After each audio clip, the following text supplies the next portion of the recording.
Olá, John Textor, o dono da SAF do Botafogo, acusa jogadores do Alvinegro Carioca de supostamente terem participado de armações, sei lá o que ele quis dizer, em Jogos do Brasileirão de 2023. Os Jogos Olímpicos de Paris começam dia 24 e a Seleção Brasileira de Futebol Feminino estreia dia 25 contra a Nigéria. A Marta, que está na seleção, é a principal atleta do Brasil numa lista com os 100 maiores atletas do mundo no século XXI. Campeonato Brasileiro está na penúltima rodada do turno. Botafogo, Palmeiras e Flamengo vão se mantendo firmes e fortes no G4. Na parte do meio, Vasco e Corinthians já vão respirando e o Fluminense voltou a vencer.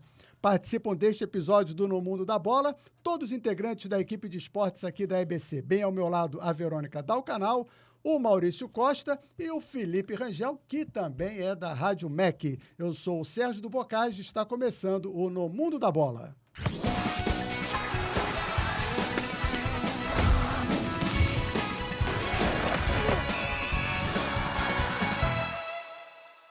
Olá, satisfação recebê-los a todos. Verônica, nada de primeiro as damas, mas como você vai para Paris, antes que você viaje, o que teremos de cobertura olímpica aqui para a EBC? Boa tarde. Boa tarde, é bom dar uma antecipada aí no que a gente vai ter. A equipe, eu e o repórter cinematográfico Rodolfo Rodrigues, a gente está indo amanhã. A gente embarca amanhã, chega dia 24, a partir do dia 25 a gente vai fazer entradas ao vivo na programação da TV Brasil, no Estádio Primeiro Tempo, apresentado aqui pelo meu colega Maurício Costa, no Repórter Brasil Tarde, no Estádio, das 6h30, e no Repórter Brasil também, às 7 horas da noite. Então, a gente vai estar ao vivo toda na programação da TV Brasil. Na Rádio Nacional, a gente também vai estar ao vivo na programação. E além disso, a gente também vai produzir conteúdo para a Agência Brasil e para as redes sociais da TV Brasil e da IBC. Também vai ter aí um conteúdo. E o Felipe vai só querer material na Rádio MEC, né? Com certeza. Vai ter material para todo mundo. Dormir vai ser pouco. Dormir eu não vai ter mergulhar muito, no Sena? não. Olha, eu vou aqui revelar que eu não sei nadar. Não precisa. Então, não será possível para mim mergulhar no Sena.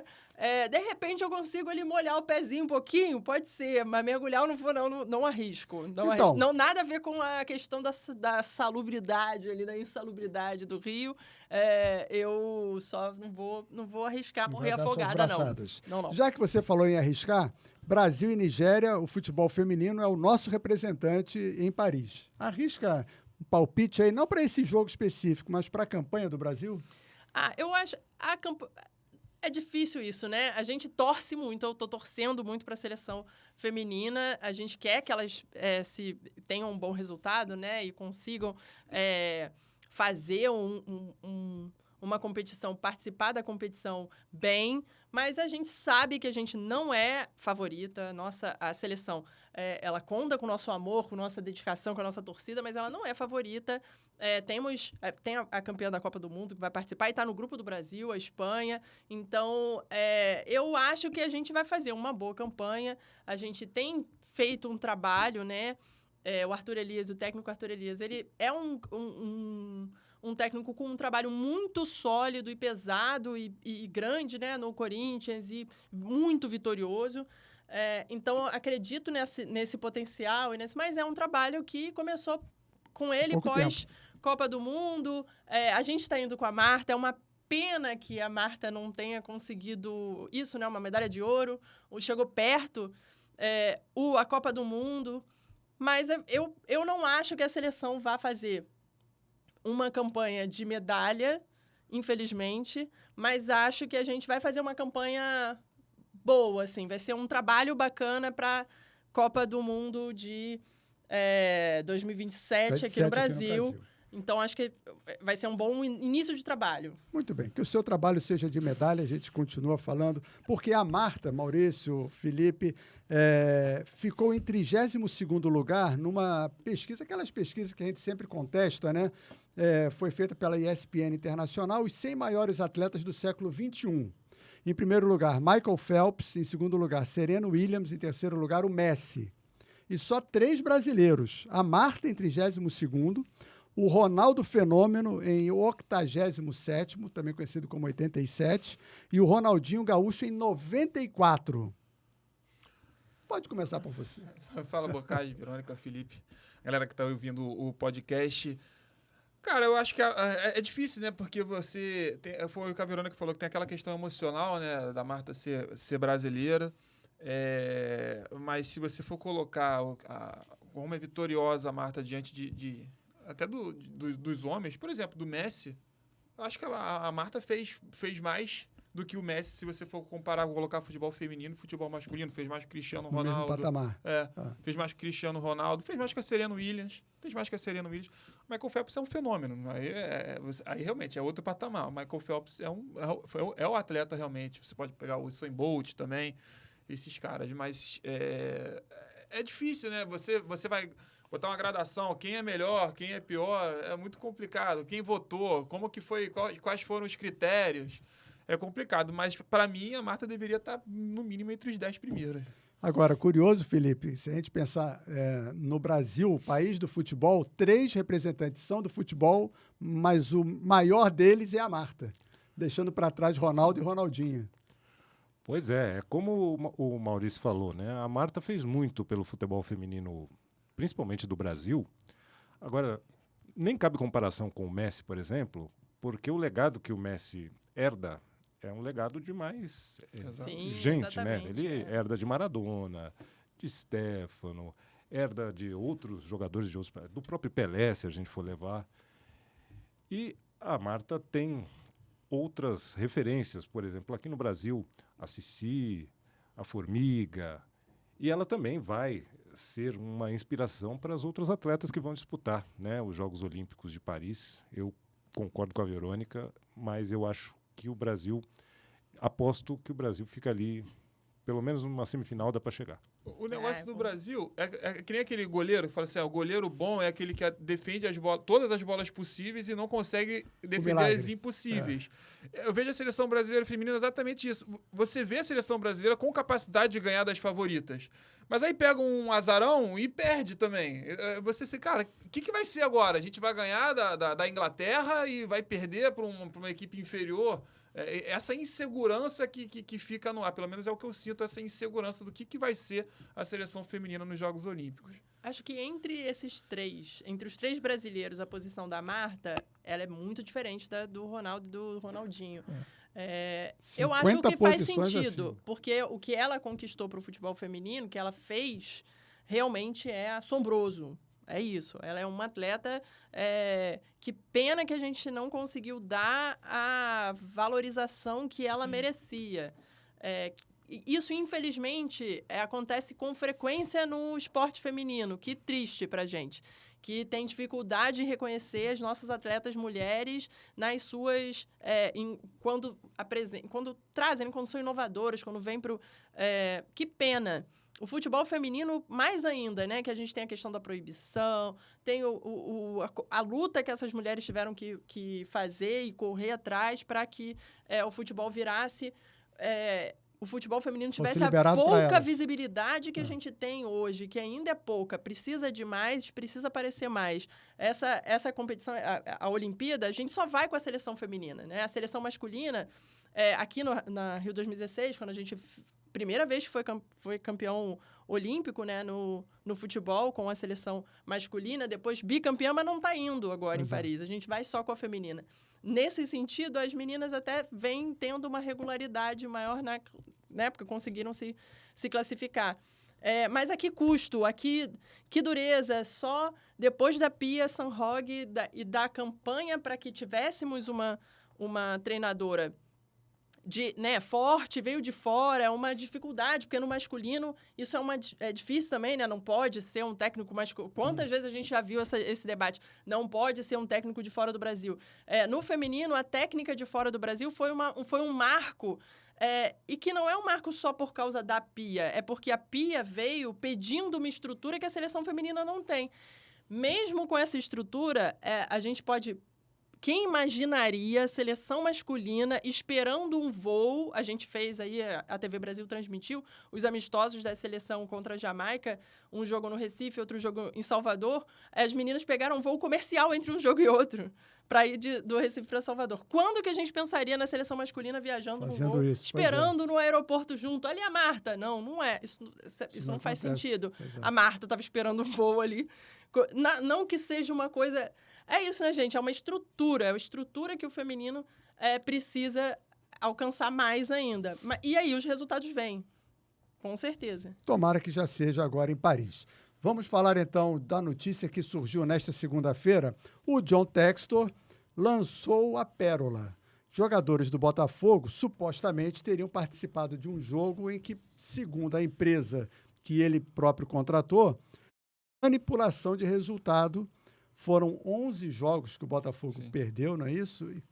E num deles isso aconteceu. Como que você recebeu essa notícia, Felipe? Com estranheza, né, Bocage? Porque ele já começou... Ele não fala os nomes, né? Pois é, mas ainda assim... os jogadores... Do Palmeiras e do São Paulo ele falou, né? Pois é. E ele fala dos caras que ele mesmo comanda. É uma coisa tão assombrosa, eu diria até irresponsável, porque se você lança uma acusação dessa, você tem que ir na justiça, vai lá e prova, então. Porque se você faz uma acusação... Ele está dizendo que está tentando, né? Sabe? Ele está colocando as informações... Para mim é surreal isso. Ele até fala que não quer colocar os jogadores porque já estão fora de rotação. Esse fora de rotação significa o quê? Fora do Botafogo, fora dos esquemas. Vamos lá. No primeiro turno de 2023, o Botafogo terminou com 47 pontos.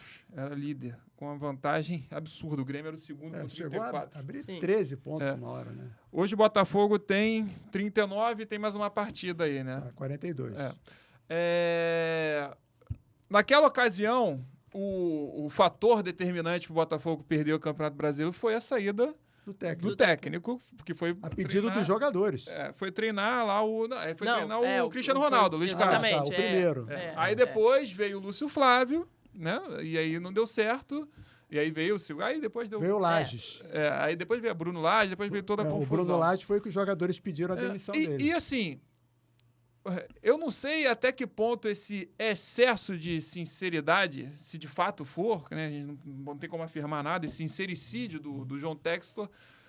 Eu não sou torcedor do Botafogo, mas eu fico pensando como o torcedor do Botafogo vai fazer mal ao time.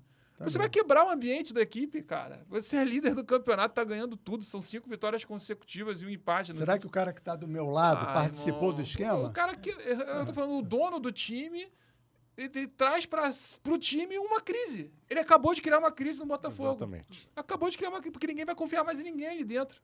Eu não vou confiar. Se meu chefe fala pra mim que tem alguém na minha equipe que tá me sabotando, que tá sabotando o campeonato, eu vou ficar bem?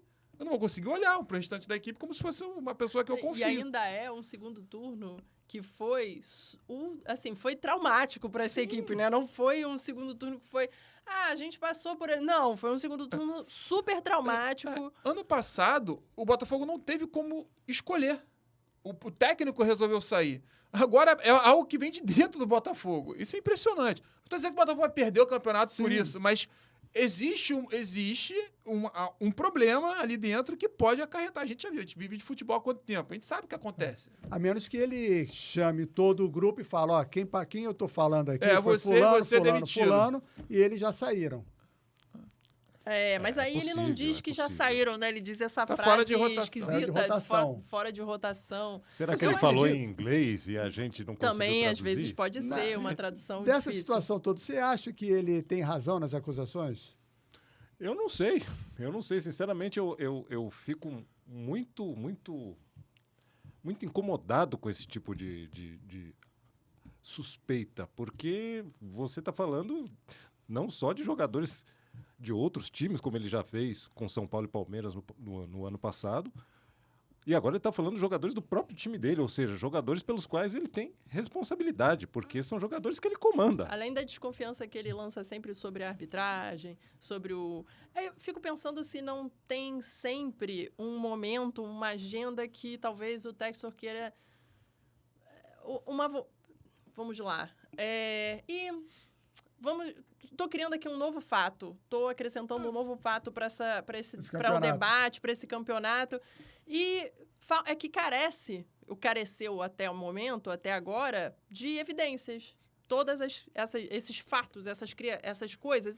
Tenho evidências de que tem arbitragem, que tem problemas com a arbitragem. Tenho evidências de que tem problemas com os jogadores. Já foi carece tudo recusado. Ele de traz provas, sempre um né? relatório da empresa Então, da Good Game, né? Que não foi aceito lá no... O mais bizarro disso tudo é que se ele não demitiu os jogadores, se de fato ele falou que existem os jogadores, se a gente entendeu certo, que existem jogadores, ou existiam jogadores dentro do elenco do Botafogo, que participaram de um esquema, teoricamente, e se ele sabe disso e ele não demitiu, ele está sendo conivente. Então ele tá se colocando no meio. no meio.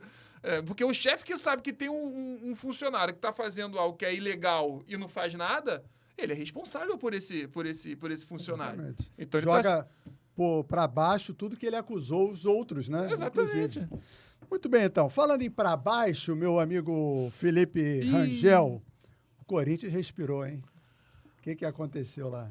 Eu digo que foi a troca de técnico, né? A gente tinha o Antônio Oliveira no comando do time durante praticamente todo o primeiro turno e ele só tinha conquistado uma vitória, agarrado num único esquema, 4-3-3.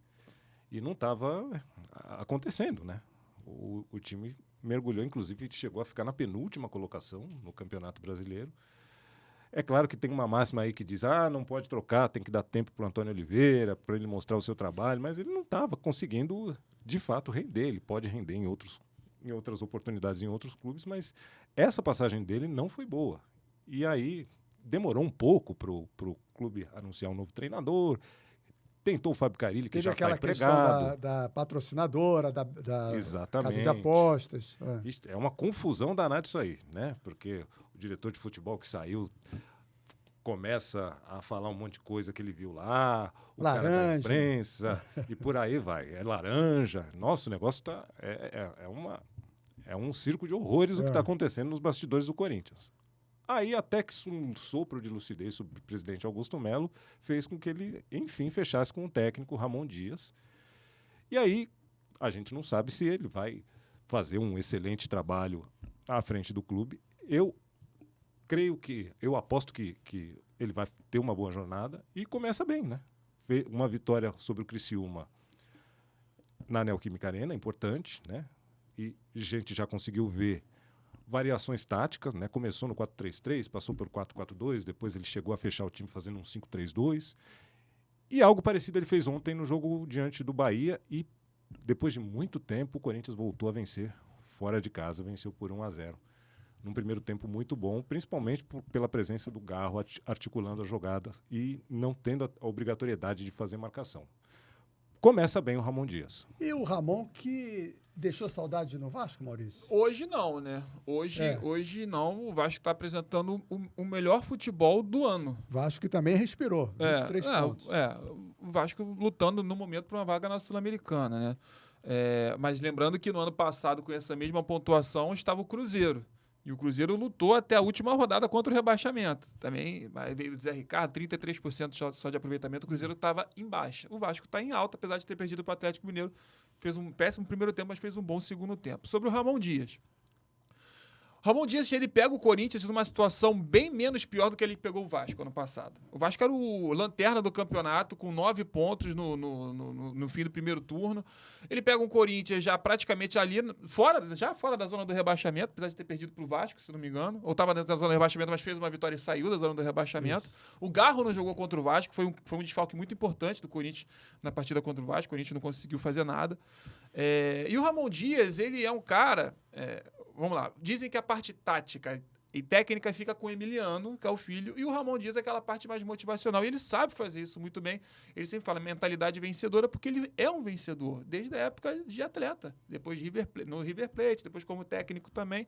No próprio Vasco ele venceu, porque tirar o Vasco ali de um descenso, todo mundo já dizia que tinha caído, foi uma vitória.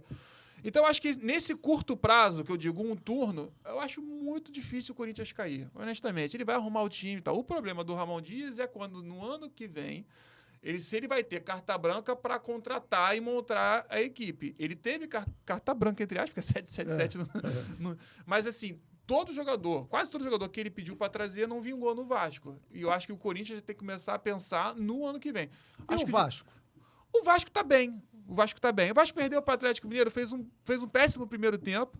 Foi prejudicado, na minha opinião, um gol do Hulk, o primeiro de cabeça. O Paulinho estava impedido e participou da jogada. Teve um pênalti no Verratti na cotovelada que não foi dado. O Praxedes deu aquela entregada. E no segundo tempo teve um outro pênalti no Verratti que também não foi dado. E o Vasco, do segundo tempo, foi bem. Que o cara agarra, foi pênalti. todo mundo E o VAR vê, nem chamou. O VAR não chamou não. O VAR nem analisou. Foi bizarro. Quando eu tava vendo, foi pênalti. Vai dar pênalti, claro.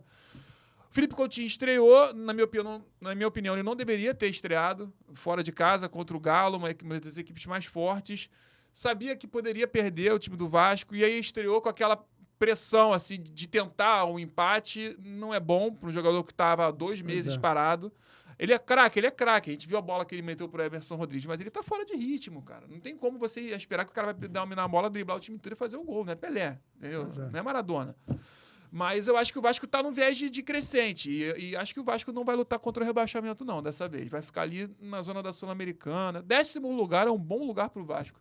E aproveitando a presença da nossa parisiense, o Grêmio, Verônica. Apesar de estar de vermelho hoje, está de colorado hoje. Pois é, mas tem um azul aqui do crachá. Tem um azulzinho do crachá. Não, 14 pontos, menos 2 jogos, está quase saindo ali da zona do rebaixamento.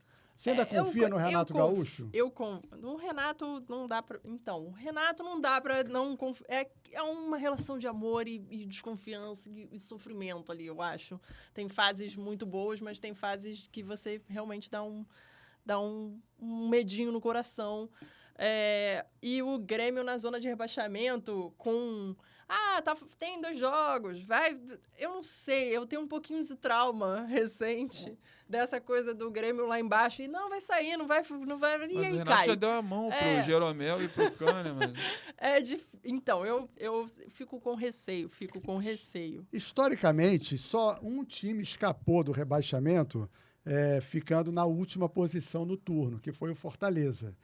As outras posições sempre rodam, então não fica preocupada não. Por enquanto, o Atlético Goianiense está com 11, 3 pontos atrás do Grêmio, com 2 jogos a menos. Ainda mais porque, se a gente for olhar o resultado dos outros gaúchos, que passaram pelo menos, porque a grande questão do Grêmio é o que aconteceu no Rio Grande do Sul, e o tempo ficou parado e tudo isso.